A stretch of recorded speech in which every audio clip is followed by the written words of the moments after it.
Welcome back to Cebu Electrical and Control System. At this moment, we are going to discuss about the water pump automatic operation.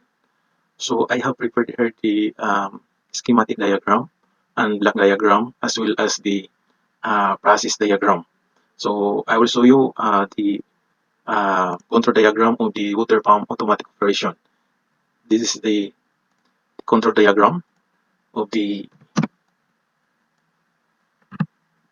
water pump automatic operation. We have here power source, we have line 1, line 2, line 2, we have MCB, we have selector switch, we have common, we have selection remote and local, we have stop, we have start, and we have TOR normally close, and we have here pressure switch normally close, and this is the motor single phase. We have here TOR, this is C01 magnetic contactor, this is the MCB.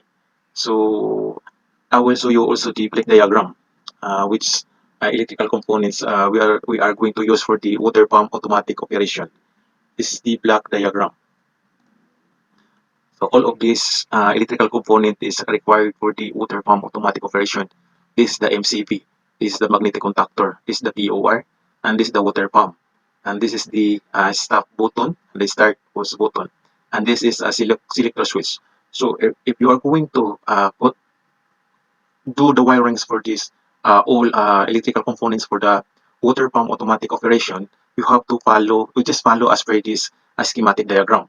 So from here, power source going to the MCB, this is the MCB, then going to the contactor overload, then going to the motors, and distribute the selector switch. This selector switch.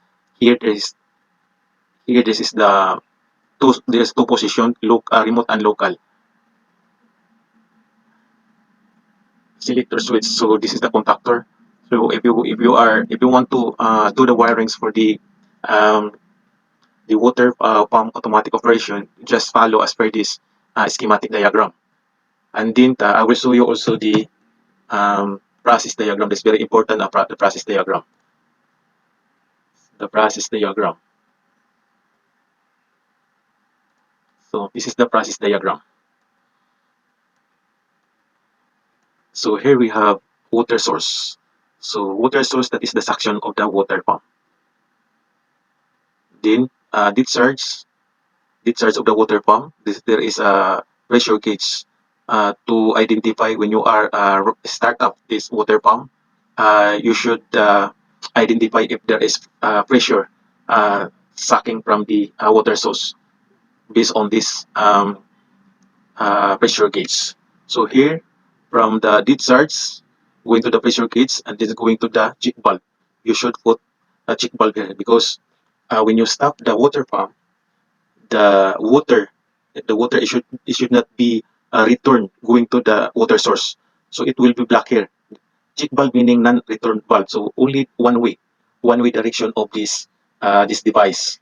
So once you shut off the water pump, then the water will block this the check valve. So when you restart up the pump, it's not too heavy to force the water going to the tank by the water pump because there is already stuck water inside this pipe. So this is the pressure switch. This is the this is the instrument device. This is pressure switch, which is the one controlling of this the water pump automatic operation. This is the float valve. This is the port, but this is the controlling of the float valve. So the function of this float valve, when you start up the water pump, then the water will be filling to the water. So the level will be started up, and then when this float valve will hit by the water, the bowl will be floating until it will be closed. This valve, this is the manual valve. When this manual valve will be closed, then the pressure will be built up here. This pressure switch will be set on a 61 psi. So once the float valve close, then the pressure will build up at the side. Then it will this the pressure switch normally close. So when you start up the pump, this should be normally closed. So once the pressure will build up, then will reach the 61 psi set point. This pressure switch, the contact will be open. when open this contact, so this line, it will be cut the supply for the coil of the magnetic contactor. That's why when the pressure when it's on 61 psi will be cut this contact, then de-energize the magnetic coil, then cut the power of the magnetic contactor, then shut off the motor. So that is the explanation between this is the water pump automatic operation we have here. This is the process diagram, which we need the components to use for the water pump, and this is the electrical components, and this is the schematic diagram. So that's it. If you want to install the water pump in your facilities, just follow this diagram, schematic diagram, and then this block diagram, and then this process diagram.